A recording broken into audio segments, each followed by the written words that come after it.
Welcome to Suman TV. నేను మీ Suman TV Nag. Sridhar సీసీలో ఒక tag ఉంటుంది, విద్యార్థిగా వచ్చి ఉద్యోగిగా వెళ్ళు అనేటువంటిది. అందులో భాగంగానే సెకండ్ ఎపిసోడ్ ఇదే.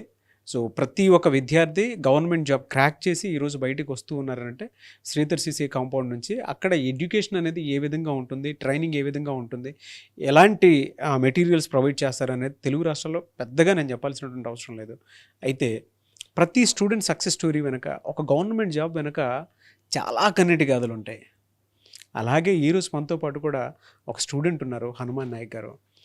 తన జీవితంలో కూడా జరిగినటువంటి జర్నీ ప్రకారం కనుక మనం చూసుకుంటే, ఆల్రెడీ మ్యారీడ్, పెళ్ళైన తర్వాత జాబ్ క్రాక్ చేయడం అనేది చాలా పెద్ద సక్సెస్ అని చెప్పాలి. అట్ ద సేమ్ టైం అన్ని రకాలుగా చూసుకుంటే ఆ సపోర్ట్ దొరికితేనే ఆ విధంగా సక్సెస్ అవ్వగలుగుతాము. సో అలాంటి సక్సెస్ని చూసి ఈరోజు మనతో పాటు ఉన్నారు హనుమాన్ నాయక్ గారు. అతని జీవితంలో ఏం జరిగింది, అండ్ పెళ్ళి తర్వాత కూడా ఎడ్యుకేషన్ కంటిన్యూ చేస్తూ జాబ్ క్రాక్ చేయడానికి ఎలాంటి స్ట్రగుల్స్ చూస్తున్నారు ఈ ఈ బిట్వీన్లో అనేది వారి మాటలోనే తెలుసుకుందాం. హలో హనుమాన్ నాయక్ గారు. హలో సార్, ఎలా ఉన్నారు? బాగున్నా సార్, మీరు ఎట్లా ఉన్నారు? ఐఎమ్ గుడ్ అండి, ఐఎమ్ గుడ్. ఎప్పుడు మిమ్మల్ని టీవీలో చూడడమే కదా, డైరెక్ట్ చూస్తున్నాం అనమాట. అవునా, థ్యాంక్ యూ. దానికి హెల్ప్ చేసి, అంటే మీ దగ్గరికి రావడానికి శ్రీధర్ సీసీ హెల్ప్ చేసింది. అక్కడ జాయిన్ అవ్వడం వల్ల జాబ్ వచ్చింది, జాబ్ రావడం వల్ల మీ ముందుకు వచ్చాము. Thank you. అలాంటి సక్సెస్ స్టోరీని తీసుకుంటున్నాను, నేను కూడా చాలా హ్యాపీగా ఫీల్ అవుతున్నాను. ఎందుకంటే మీలాంటి వాళ్ళ జర్నీ, సక్సెస్ స్టోరీస్ వాళ్ళ ప్రతి స్టూడెంట్కి ఒక మోటివేషన్ అని చెప్పేసి చెప్తాను నేను.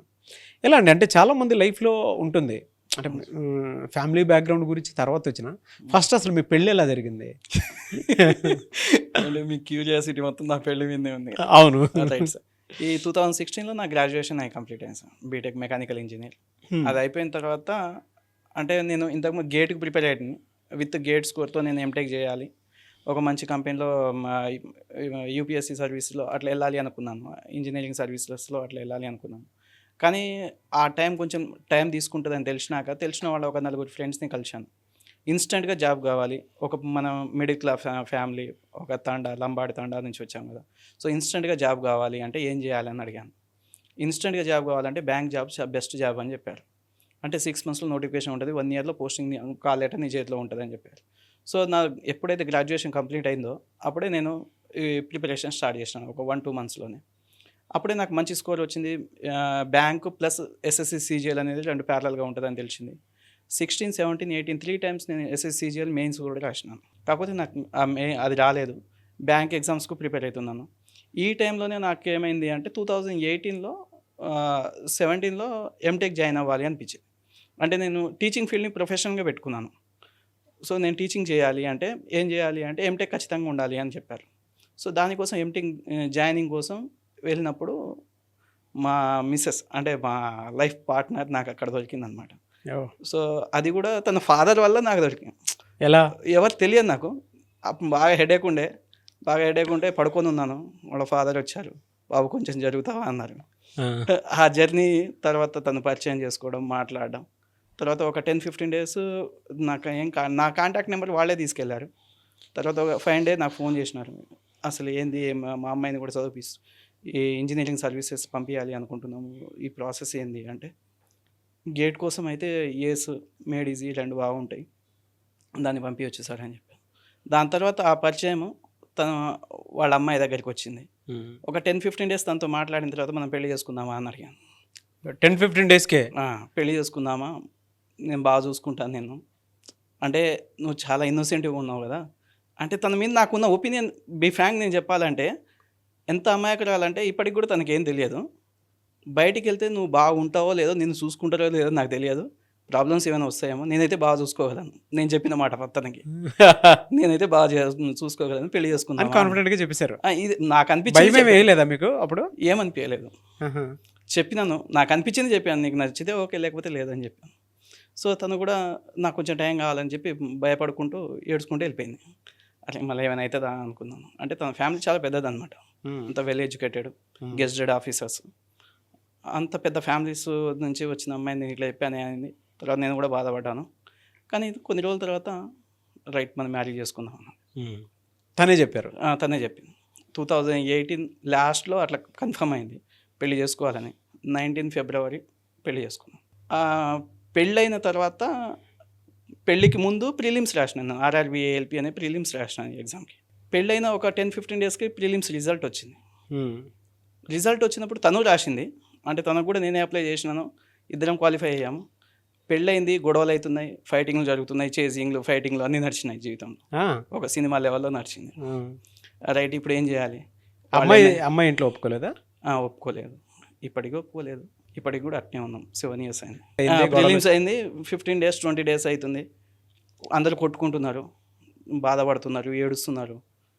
కానీ మనకేం కావాలి? చదువుకుందామనే కదా పెళ్లి చేసుకుందాం. వీళ్ళకి భయపడో వాళ్ళకి భయపడో ఇంట్లో కూర్చుంటే మనకు నడవదు.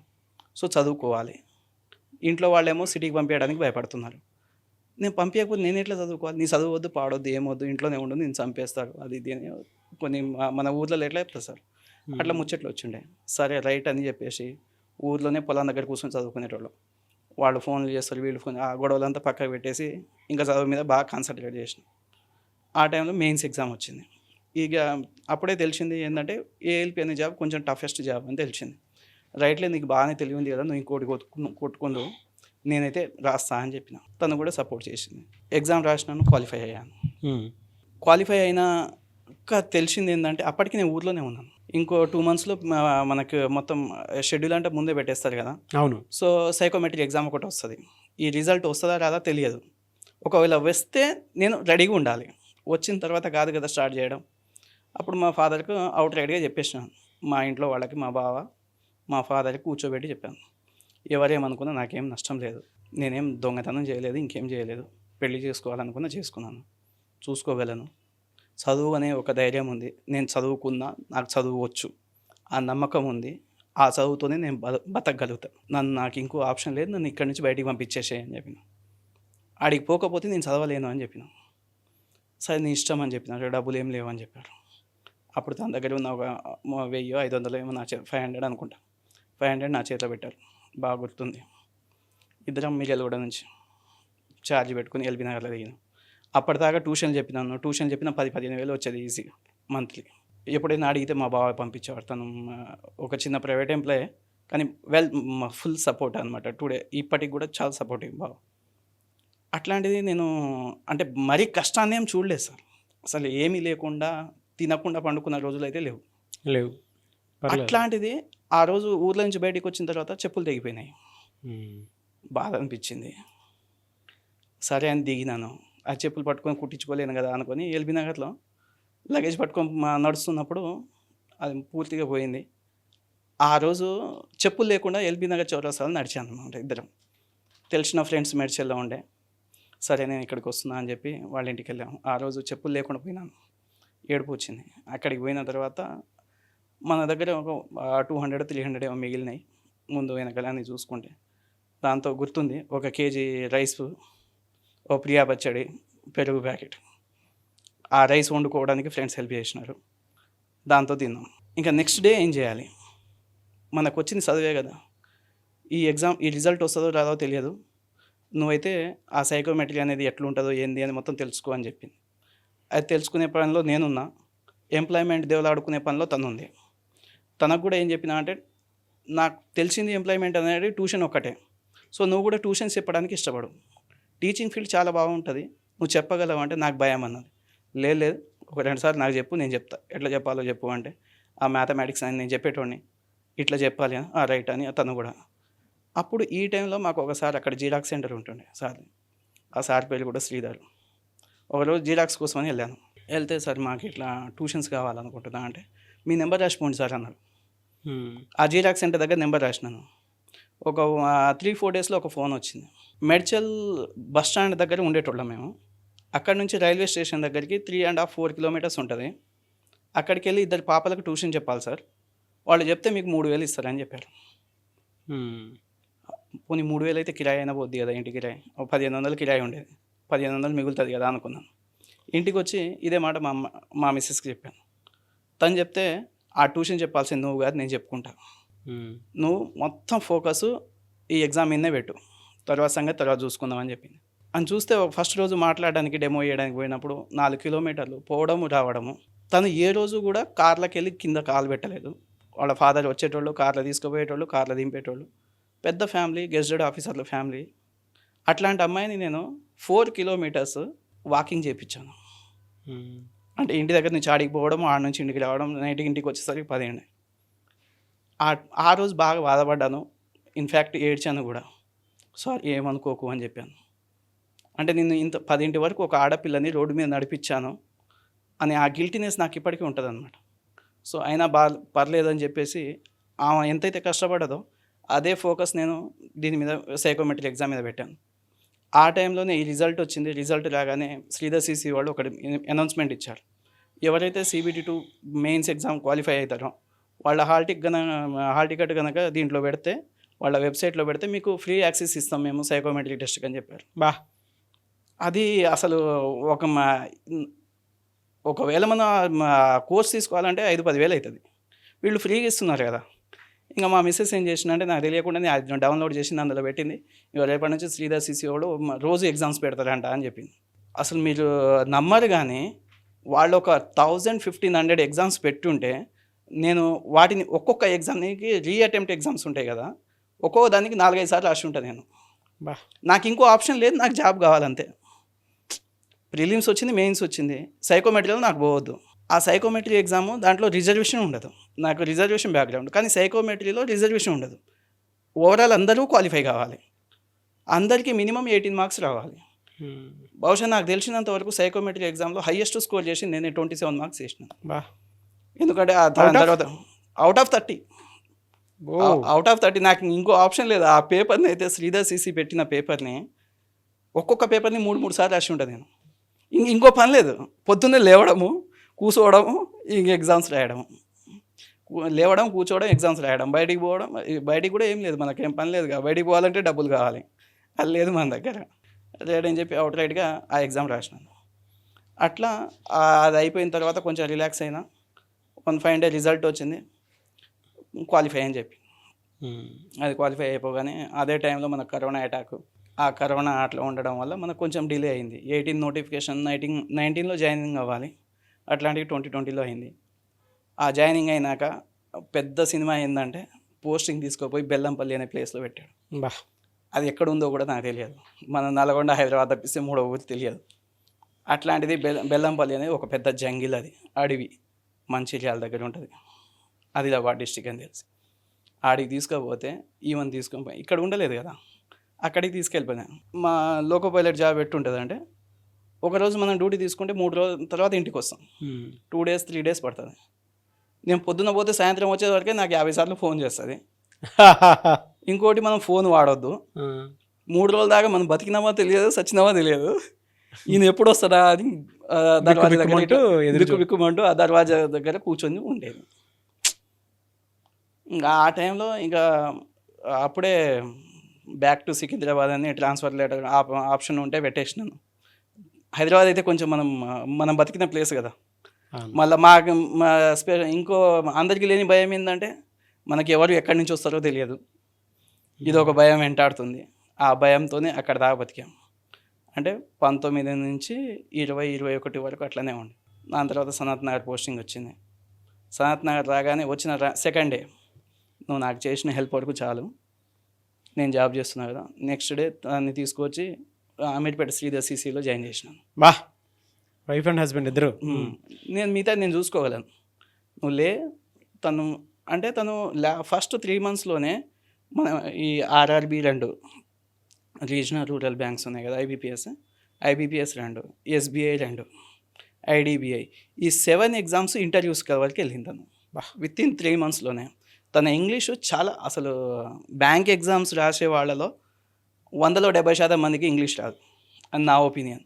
ఆ ఇంగ్లీష్ మన పల్లెటూరులో నుంచి వస్తాం కదా సార్, ఆ ఇంగ్లీష్ రాకపోవడం వల్ల నిజంగానే రాదు. ఆ ఇంగ్లీష్ రాకపోవడం వల్లనే మనకు జాబ్ రావట్లేదని నేను అనుకున్నాను.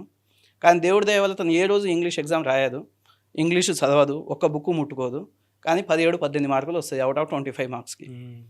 ఆడ క్వాలిఫై కావడానికే కష్టం. అట్లాంటిది తనకు 17-18 మార్క్స్ వస్తుంది. కానీ మ్యాథడ్ క్వాంట్ దగ్గరికి వచ్చేసరికి మొత్తం 0 అయిపోతుంది. తనకున్న ప్లస్ అది, మైనస్ ఇది. మామూలుగా ఇన్స్టిట్యూట్లో 100 మందిలో 99 మందికి మ్యాథ్స్ వస్తుంది, కానీ ఇంగ్లీష్ రాదు. అరే దేవుడు నీకు ఇది ఇచ్చాడు, నువ్వు చాలా ఈజీగా అయిపోవచ్చు అని చెప్పి తను మోటివేట్ చేసి సుధీర్ సార్ దగ్గరికి తీసుకెళ్ళాను. సార్ తను మ్యాథ్స్ అంటే భయపడుతుంది సార్, మా కండిషన్ ఇది, సినిమా ఇది అని మొత్తం చూపించాను సార్కి, ఓ 3D పిక్చర్ చూపించాను. నాకు ఇంకో ఆప్షన్ లేదు, నేను జాబ్ చేయాలి, తను జాబ్ కొట్టాలి అని చెప్పినాను. నేను చూసుకుంటాను బ్రదర్, దాన్ని ఏం లేదు, నువ్వు నాకు ఇంతగానో చెప్పాలా అన్నాడు. ఆ రోజు శ్రీధర్ సార్తో మాట్లాడిన మాటలు ఇప్పటికి గుర్తున్నాయి అనమాట. తను రిసీవ్ చేసుకున్న పద్ధతి, చాలా బిజీగా ఉంటారు కదా సార్. అవును. ఇట్లా మీ స్టూడెంట్స్ నా కండిషన్ ఇస్తారని చెప్తే నేను చెప్పినంతసేపు విన్నారు పాపం. విన్నాక సెకండ్ డే నుంచి తను కనిపించిన ప్రతిసారి ఏమ్మా ఎట్లుంది, ఈ మార్క్ టెస్ట్ ఎన్ని మార్క్స్, ఈ మార్క్ తను సార్ రోజు పలకరించేసరికి ఒక బూస్టప్ ఎక్కువైంది, కాన్ఫిడెన్స్ ఎక్కువైంది. ఒక ఇంగ్లీష్ సారు, ఒక రీజనింగ్ సార్ అని చెప్పింది, చాలా బాగా హెల్ప్ చేస్తారు అని చెప్పింది. అట్లా తనకు కూడా అదే ప్రిలిమ్స్ మెయిన్స్ ఇంటర్వ్యూ వరకు వెళ్ళేసరికి ఆ ఎల్ఐసిలో ఏడిఓ అని ఒక పోస్ట్ పడింది, అప్రెంటిస్ డెవలప్మెంట్ ఆఫీసర్ అని.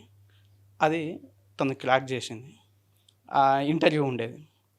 అదే ఇంటర్వ్యూ టయానికి మనకు రైల్వేలో ఒక పెద్ద ఇన్సిడెంట్ జరిగింది.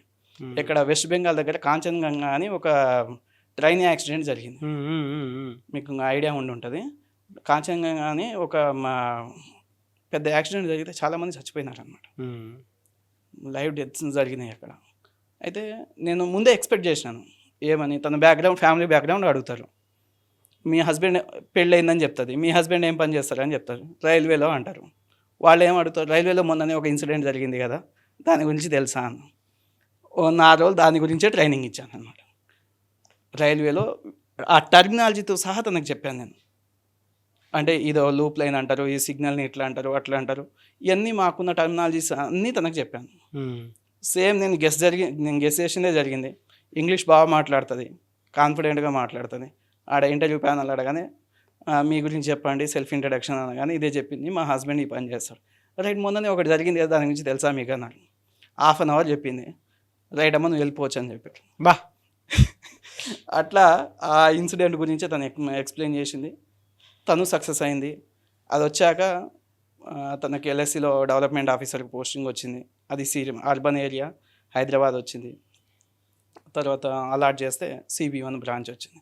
ఇప్పుడు తను కోటిలో డెవలప్మెంట్ ఆఫీసర్గా, సక్సెస్ఫుల్ డెవలప్మెంట్ ఆఫీసర్గా CB1 కోటి బ్రాంచ్లో పనిచేస్తుంది.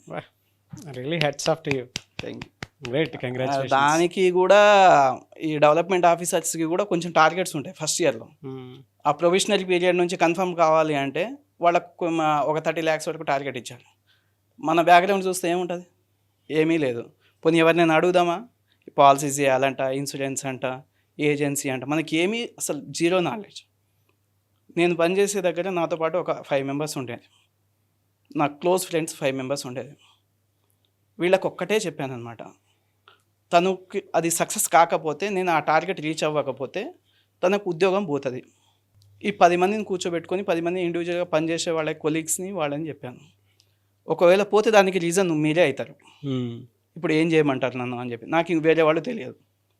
మీరు నమ్ముతారో లేదో, వాళ్ళు ఇచ్చిన 26 lakhsని, ఆ టార్గెట్ అనే నెంబర్ని ఈ 10 మంది వాళ్ళ వీళ్ళు వాళ్ళకి తెలిసిన వాళ్ళలో చేసి ఆ 36ని కాస్త 30 lakhs ప్రీమియం కట్టించి, అసలు అంటే వాళ్ళ ఉండే 64 మంది అక్కడ రిక్రూట్ అయితే చాలామందికి లాస్ట్ మినిట్ వరకు కూడా కష్టమైంది. అట్లాంటిది 3 months బిఫోరే నా టార్గెట్ ఫినిష్ చేసినాను. తన కోసం ఎంత పడ్డా అంటే, దాని తర్వాత సినిమా నాకు తెలియదు. నాకు అప్పుడే తన ప్రొఫెషనల్ పీరియడ్లో ఉన్నప్పుడే మనకు Sudheer sir, Sridhar sir success మీట్లో హరిహర కళాభవన్ సికింద్రాబాద్లో కలిశారు. సుధీర్ సార్కి చెప్పాను, సార్ ఇట్లా నేను ALP, తను డెవలప్మెంట్ ఇప్పుడు ఏడియోగా చేస్తుంది సార్, అందుకే తను ఇక్కడికి వచ్చిందంటే, సుధీర్ సార్కి మీకు తెలియని విషయం ఏంటి తెలుసా, సార్ ఈ ఫీల్డ్లోకి రాకముందు తనకు ఫస్ట్ వచ్చిన జాబ్ కూడా ఏడియో పోస్టే. నాకు ఈ మాట సుధీర్ సార్ చెప్పారు, శ్రీధర్ సార్ చెప్పారు విజయవాడ. శ్రీధర్ సార్ చెప్పింది ఏంటంటే, నాకు కూడా ఇదే పోస్ట్ వచ్చింది కానీ నేను వద్దనుకున్నాను అన్న. మరి ఏం చేసినాను సార్ అంటే, 2-3 వచ్చారు కానీ వాళ్ళు ఈ జాబ్ నీతో కాదు అని చెప్పారు. నాకు ఆ కాదు అనే మాట నేను వినడానికి ఇష్టపడలేదు. నేను చేయాలి, సక్సెస్ అవ్వాలి, దాని తర్వాత క్విట్ అవ్వాలి. టార్గెట్ ఫినిష్ చేసినాను, సక్సెస్ అయ్యాను, దాని తర్వాత నేను చేసినాను రాబాయ్ అని చెప్పేసి రిజిగ్నేషన్ లెటర్ ఇచ్చేసి బయటకు వచ్చేసినాను. నాకు టీచింగ్ ఫీల్డ్ ఇష్టం, టీచింగ్లోకి వచ్చానని శ్రీధర్ సార్ చెప్పారు ఈ మాట. అట్లా తన్ని కూడా ఒక సక్సెస్ఫుల్ డెవలప్మెంట్ ఆఫీసర్గా చేసినాను. నేను కూడా జాబ్ చేస్తున్నాను. అంటే చదువుకుని నమ్ముకొని పెళ్లి చేసుకున్నాను. చేసుకున్న పెళ్ళిని నిలబెట్టుకోవడం కోసం ఉద్యోగం చేసినాం. అంటే ఏం నేర్చుకున్నారు అసలు ఈ జర్నీ మొత్తం మీద మీరు కష్టపడిన దాంట్లో? అటు జాబ్ పరంగా చూసుకున్నా, దాంతోపాటు సోషల్ ఇమేజ్ పరంగా చూసుకున్నా, ఓవరాల్గా ఏం నేర్చుకున్నారు? అంటే ఎట్లాగో బతికారు. సోషల్ లైఫ్ అనేది చాలా నేర్పిస్తుంది సార్. కొన్ని నిద్రపోని రాత్రులు అంట చూడు, అట్లా నాకు నిద్రపోని నెలలు సంవత్సరాలే ఉన్నాయి. నాదొక కమ్యూనిటీ, తనదొక కమ్యూనిటీ, ఇంటర్ క్యాస్ట్. ఇంటికి వచ్చాక వీళ్ళ సైడ్ నుంచి నేను మా వాళ్ళు ఒక 10 మంది కూర్చుంటే నేను చెప్తే వింటారనమాట. వీడు చదువుకున్నోడు, వీడికి అన్నీ తెలుసు, వాడు చెప్పింది నేను వినాలి అని మా ఇంట్లో నా మీద ఉన్న ఇమేజ్, ఫ్రెండ్ సర్కిల్లో అదే ఇమేజ్, వాళ్ళ ఇంట్లో అదే ఇమేజ్ వాళ్ళకు సంబంధించి. వాళ్ళ దాంట్లో కూడా మనం గొప్పగా ఉన్నాం, పిల్లలు బాగా చదువుతున్నారు, అందరు గెజిటెడ్ ఆఫీసర్లే కానీ అందులో కూడా పిల్లలు అందరూ బాగా చదువుతున్నారు అని వాళ్ళకు కూడా ఉంటుంది కదా. ఒక్కటే ఒక సెకండ్లో నేను చెప్తే వినడం కాదు కదా, వాళ్ళు ఏమైనా మాట్లాడుకుంటుంటే ఇండైరెక్ట్ మాటలు ఏంటంటే నువ్వు ఇక్కడి నుంచి వెళ్ళిపో, నీకు పని లేదు, నువ్వు వేరు నేను వేరు, నీ ఇల్లు వేరు, మా ఇల్లు వేరు. అంటే దాన్ని ఏమంటారు కదా, ఫ్యామిలీ నుంచి పొగబెట్టి పంపించడం అనేది చెప్తారుగా, అట్లా నువ్వు బయటికి వెళ్ళిపో. ఆ రోజు బాధపడ్డా, కష్టపడ్డా. మా పేరెంట్స్ వాళ్ళు చాలా ఏజ్డ్ అనమాట, వాళ్ళు కూడా ఎవరికి ఇష్టం లేదు. ఇన్ఫ్యాక్ట్ వాళ్ళ బాధ చూసినాక కూడా నాకు కూడా నేను చేసిన తప్పేమో అనిపించింది. మేడం పేరేంటండి? తేజస్వి. తేజస్వి గారు, బిగ్ కంగ్రాచులేషన్స్ నా తరపు నుంచి. చాలా బాగా సపోర్ట్ చేశారు హనుమాన్ గారికి, నిజంగా హ్యాట్స్ ఆఫ్ టు యూ. ఒక చిన్న మాటలో అయితే చెప్పలేను, లైఫ్ కదా, స్టెప్ తీసుకోవడం అంటే ప్రతి ఆడపిల్లకి గట్ ఫీలింగ్ ఉండాలంటే ఉండదు. మీరు నిలబడి, ఆయన నిలబెట్టి, మళ్ళీ మీరు నిలబడి, ఇదేం చిన్న జర్నీ కాదు, చాలా పెద్ద జర్నీ, చాలా స్ట్రగ్లింగ్ ఫేస్ చేసి ఉంటారు. ఇప్పటికైనా ఈ వీడియో చూసిన తర్వాత అయినా సరే మీ కుటుంబ సభ్యులందరూ కలిసి మంచి పండగ వాతావరణం క్రియేట్ చేసుకోవాలని మాత్రం మనస్ఫూర్తిగా కోరుకుంటాను. గ్రేట్ అండి, నిజంగా రియలీ గ్రేట్. అంటే నేను మన విషయం కంటే కూడా తనని బాగా సపోర్టివ్గా ఉండడానికి రీజన్ ఏంటి సార్ అంటే, ఆడపిల్ల ఇంట్లోకి వెళ్ళి బయటికి పోలేదు, అట్లాంటి ఒక ఆడపిల్ల అమ్మ అయ్యతో మాట్లాడకుండా దాదాపు 6.5 7 years పేరెంట్స్ అనే తప్ప మూడో ప్రపంచం తెలియని ఒక ఆడపిల్లకి దాదాపు 7 years పేరెంట్స్కి దూరం చేసిన గిల్టీ ఫీలింగ్ చాలా అంటే చాలా ఉండేది. వాళ్ళ ఫాదర్కి అడిగాను, వాళ్ళ మదర్ని అడిగాను, వాళ్ళ రిలేటివ్స్ని అడిగాను, నాకు ఒక్క ఛాన్స్ ఇవ్వండి మీతో మాట్లాడడానికి. నేనేం దొంగని కాదు, నేనేం లంగని కాదు, నేను చదువుకున్నాను, మీ అంత కాకపోయినా నేను చదువుకున్న దాంతో నేను బతుకుతాను.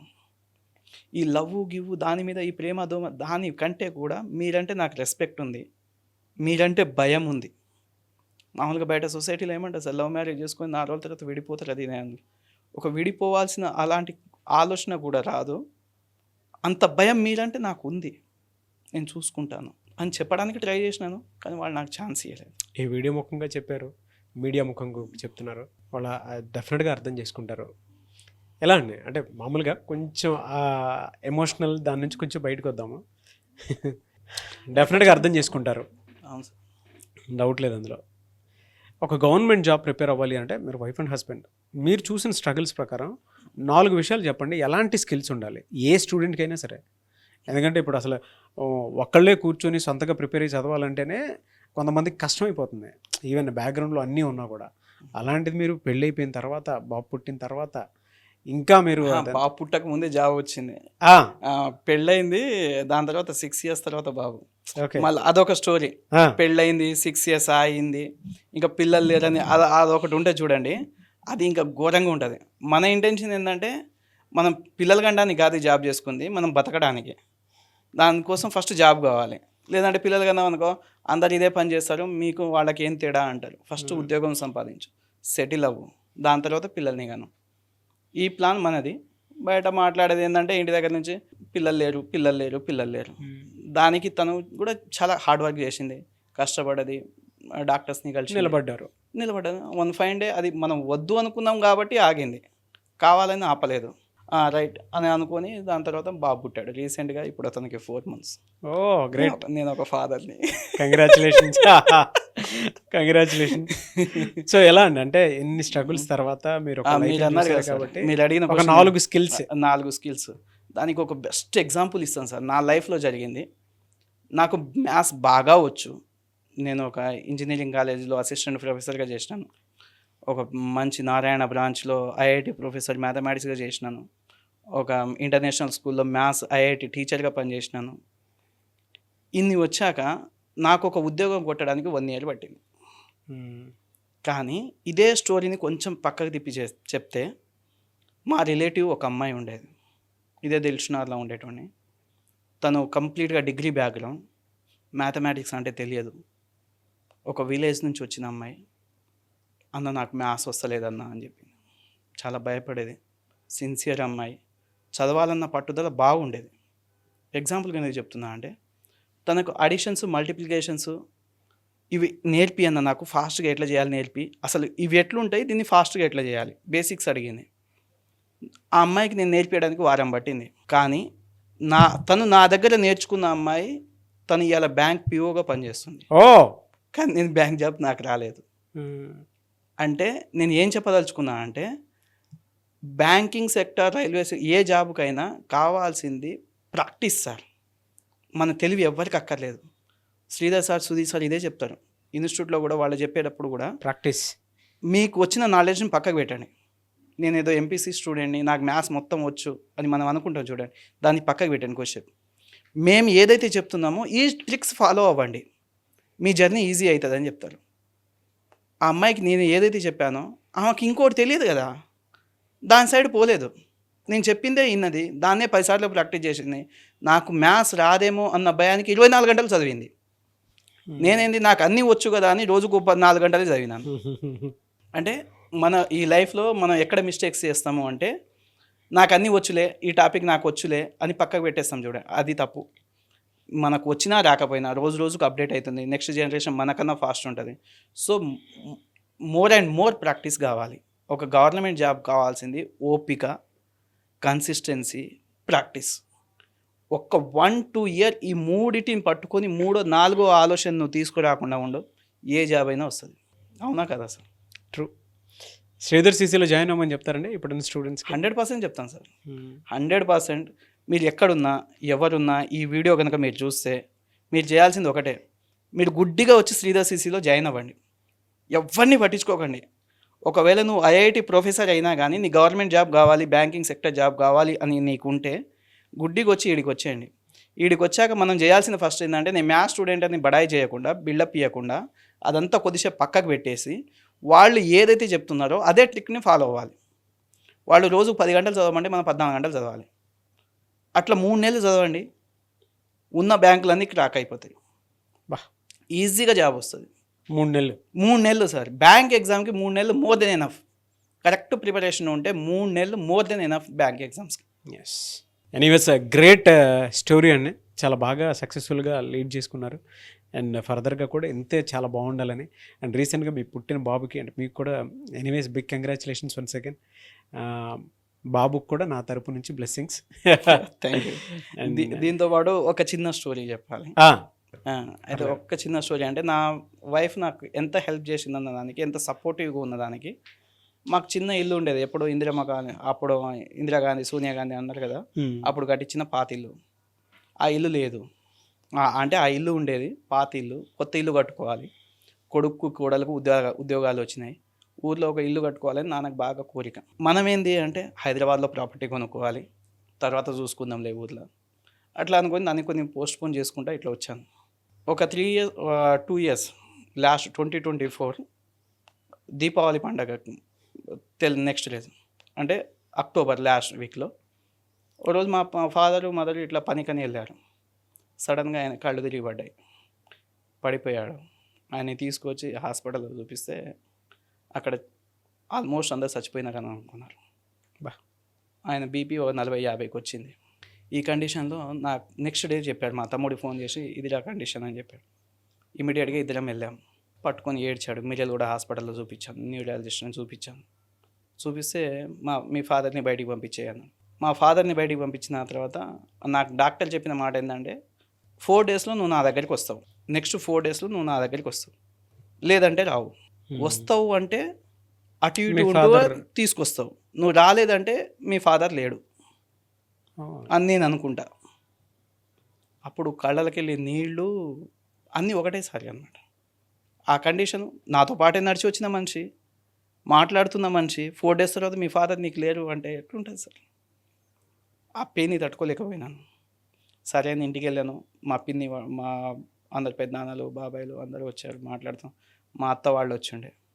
ఆ టయానికి మా నాన్న ఇంట్లోకెళ్ళి బయటికెళ్ళి ఇంటి వెనకాలనే పొలాలుంటాయి. పొలం దగ్గరికెళ్ళి వస్తా అని చెప్పి పోయిండు. ఈయన పోయిండు, మా అత్త వాళ్ళు వచ్చిర్రు. మా పెద్దనాన్న వాళ్ళు ఉండి నాన్న ఏడికిరా అంటే ఇట్లా పొలానికి వెళ్ళిన పెద్దనాన్న అన్న. అత్త వాళ్ళు వచ్చారు కదా చూసిపోదామని నాన్నని పిలుచుకురా పో అన్నాడు. సరే అని పోయి పిలిచాను. పిలిస్తే మా పొలం దగ్గర ఒక బావి ఉంటుంది. నేను పిలిస్తే చూసినాడు, వస్తున్నా అన్నాడు. ఒక 10 అడుగులు ముందరికేసి మళ్ళీ వెనకకి తిరిగి చూసినాడు. వెనకకి తిరిగి చూసి అక్కడ ఒక 2 నిమిషాలు ఉన్నాడు. నేను అనుకున్నాను కదా మా ఫాదర్ బీడీ తాగే అలవాటు, చుట్ట తాగే అలవాటు ఉంటుంది. సో చుట్ట వెలిగించుకోవడానికి ఉన్నాడేమో అని అనుకున్నాను. నా దగ్గరికి అది అయిపోయిన తర్వాత నా దగ్గరికి వచ్చాడు. 5 నిమిషాలు పట్టింది. ఏమైంది, ఎందుకు వచ్చినావా? చూసిపోదామని వచ్చినట్లా అన్నాడు. మరి అక్కడెందుకు నిలబడ్డావు అన్న. అంటే నేను నెక్స్ట్ డే నేను హైదరాబాద్ వచ్చి చూపించుకోవాలి హాస్పిటల్లో. మా ప్రోగ్రామ్ ఇది. రేపు హైదరాబాద్ పోదాం నాన్న అని చెప్పిన. అయితే అక్కడ నిలబడి వెనక తిరిగేందుకు అక్కడెందుకు నిలబడ్డావా అన్న. బీడీ తాగినావా అన్న. బీడీ కాదు, మా అమ్మ అయ్య అక్కడే ఉన్నారు కదా, వాళ్ళు చచ్చిపోయినారు కదా, నేను నా పిల్లలకు దూరం అయిపోతానేమో అని మా అబ్బాయికి దండం పెట్టుకున్నా అన్నాడు. వస్తే మీ దగ్గరికి వస్తాను, లేకపోతే నా పిల్లలతో ఉండడానికి కొంచెం నాకు టైం ఇవ్వండి అని మా అమ్మ అయ్యకి దండం పెట్టుకున్నా అన్నాడు. బాగా ఏడ్పొచ్చింది. నాన్న అంటే మనకేం తెలియదు, చిన్నప్పటి నుంచి ఆయన ఎన్ని కష్టాలు పడ్డాడో మనకు తెలియదు, కానీ చాలా బాగా పెంచాడు. చాలా బాగా అంటే బాగా ఉన్న వాళ్ళకంటే కూడా మేము బాగా బతికినామని మా ఫీలింగ్. ఏ రోజు కూడా మమ్మల్ని కష్టపెట్టలేదు. అట్లాంటి మా నాన్న ఆ రోజు నాకు ఆ మాట అన్నాడు. మా అమ్మాయి అక్కడే ఉన్నారు కదా, వాళ్ళకి దండం పెట్టుకుందా అతడు. ఇంకా చాలా కష్టం అనిపించినాక సరే అది ఆయన ముందర ఏడవలేదు. బాగా ఇంటికి వచ్చినాను, మా అత్త వాళ్ళకి అందరికీ చెప్పుకున్నాడు, బాధపడ్డాడు, ఏడ్చినాడు. వాళ్ళతో మాట్లాడుకుంటూ మన ఒక మాట చెప్పాడు అనమాట. ఏంది అంటే, అరే కొడుకు కోడలు ఇద్దరు ఉద్యోగాలు చేస్తున్నారు కదా, మన పాత ఇల్లు కదా, రేపు ఒకవేళ నేను చచ్చిపోతే అందరు వచ్చిన వాళ్ళు పాత ఇంట్లో చచ్చిపోయినరా అంటారేమోరా అన్నాడు. నీకేం కావాలి అన్న, ఏమైనా ఇల్లు ఏమైనా కట్టేది ఉంటే చూడరాదురా అన్నాడు. సరే అని చెప్పి ఆయనతో ఆ మాట మాట్లాడేసి నేను హైదరాబాద్లో ఇల్లు కొనుక్కోవాలన్న ప్లాన్లో ఉన్నాను. మనం ఉద్యోగాలు చేసి 4-5 సంవత్సరాలు అవుతుంది, కొద్ది గొప్ప కూడు పెట్టుకుందాం కదా అని అనుకున్నాను. అది అయిపోయింది. ఆయన హాస్పిటల్ చూపించిన ఇదే ముచ్చట నైట్ మా మేడంకి చెప్పిన, మా మిస్సెస్కి చెప్పాను. ఒక 2 డేస్ తర్వాత 2 రోజులు లీవ్ పెట్టుకో, ఊరికి వెళ్ళొద్దామా అన్నది. లీవ్ పెట్టుకున్నాను, ఊరికి వెళ్ళాను. మా వాళ్ళతో అందరితో మాట్లాడేసుకుంది. మా ఇంటికి ఒక పెద్ద మనిషి వచ్చారు. ఏంది అంటే, ఉన్న ఇల్లును కూలగొట్టేసి ఆ కొట్టం అట్లాంటిది ఉంటుంది, ముగ్గు పోపిచ్చేద్దామన్నది. దేనికి అన్నాను. ఇల్లు కట్టిద్దామన్నా. చిన్నది కట్టుకుందామా అన్నాడు మా నాన్న. చిన్నది కట్టుకుందామా, వద్దు పెద్దదే కడదామన్నది. మన దగ్గర ఉన్నది 10-15 లక్షలు ఉండే, నెంబర్ కూడా చెప్తున్నాను. కానీ ఆ ఇల్లుకు 30 లక్షలు అయింది. మా ఊర్లో ఒక లంబాడి తండాలో 30 లక్షలు ఒక కొడుకుగా పెట్టడానికి నేను గర్వంగా ఫీల్ అవుతాను. దానికి పక్కింటి నుంచి వచ్చిన అమ్మాయి అంత పెట్టడానికి కూడా నాకు సపోర్ట్ చేసింది. మీ పేరెంట్స్కే కదా, ఎంతైనా పెట్టేసి ఓ మంచి ఇల్లు ఉండాలి వాళ్ళకి. నా కొడుకు మంచి ఇల్లు కట్టించారు అని. ఇప్పటికీ మా పేరెంట్స్ హెల్తీగా ఉన్నాడు, ప్రతిరోజు అదే చెప్పుకుంటారు అనమాట. నా కొడుకు కోడలు ఇంత పెద్ద ఇల్లు కట్టించి ఇచ్చారు. ఆ విషయంలో నాకు అంత డబ్బు పెట్టడానికి సపోర్ట్ చేసిన మా వైఫ్కి, నా భార్యకి చాలా థ్యాంక్స్గా నేను ఎప్పుడు చెప్తుంటా. మీ ద్వారా కూడా చెప్తున్నాను. అంటే నాకు ఆ నెంబర్ పెట్టడానికి అంత పెద్ద అమౌంట్ అంటే మన దగ్గర ఇంకేం ఉంచుకోలేదు సార్, ఉన్నదంతా పెట్టేసినాను. ఉన్నదంతా పెట్టడానికి సపోర్ట్ చేసింది అనమాట నాకు. Hats off to her. Thank you. ఉన్నారా మీ ఫాదర్ ఇప్పుడు? ఉన్నారు. ఈరోజే నేను వస్తూ అతనికి మిడిల్ కూడా బస్సు ఎక్కించి నేను ఇటు వచ్చాను. ఓ వెరీ గుడ్. మొన్ననే వచ్చిండే, అడిగానని చెప్పండి. థ్యాంక్స్. Great story. ఇలాంటి ఇన్స్పైరింగ్ స్టోరీస్ తోటే చాలామంది వాళ్ళ వెనక చాలా పెయిన్ ఉంది, ఎంత పెద్ద సక్సెస్ఫుల్ లైఫ్ చూస్తున్నారు అని అంటే. Thank you, hats off to you once again. I wish you all the best. Thank you. So ఎవరు ఎక్కడి నుంచైనా అప్రోచ్ అవ్వచ్చా మిమ్మల్ని? అప్రోచ్ అవ్వాలంటే డెఫినెట్గా మాకు ఫీడ్బ్యాక్ సిస్టమ్ అనేది ఒకటి ఉంటుందండి. ఏ బ్రాంచ్లో స్టూడెంట్ అయినా వాళ్ళకి కష్టం కలిగితే ఫీడ్బ్యాక్ అని వాళ్ళ అకౌంట్లోనే ఉంటుంది. అది కనుక పెడితే దాన్ని నేనే చదువుతాను. అవసరాన్ని బట్టి ఫోన్ చేసి కూడా పిల్లోడికి కష్టం బాగా ఎక్కువ ఉంది అంటే నా అంతటి నేను ఫోన్ చేసి కూడా మాట్లాడతాను. Great sir. ఆ ఫీడ్బ్యాక్లన్నిటికీ ఆన్సర్ కూడా నేనే పెడతానండి. అదే అండి, ఒక్కొక్క టీచర్గా కాకుండా ఫాదర్హుడ్ నేచర్ తోటి Yes. స్టూడెంట్స్ని గైడ్ చేస్తారు. డెఫినెట్గా అండి. మేము మా పిల్లలతో నిజం చెప్తున్నాం, ఎవరు నమ్మరు, మేము మా పిల్లలతో గడిపే టైం కన్నా ఈ పిల్లలతో గడిపే టైం ఎక్కువ అండి. True sir. Anyways thank you so much Sridhar sir. Thank you.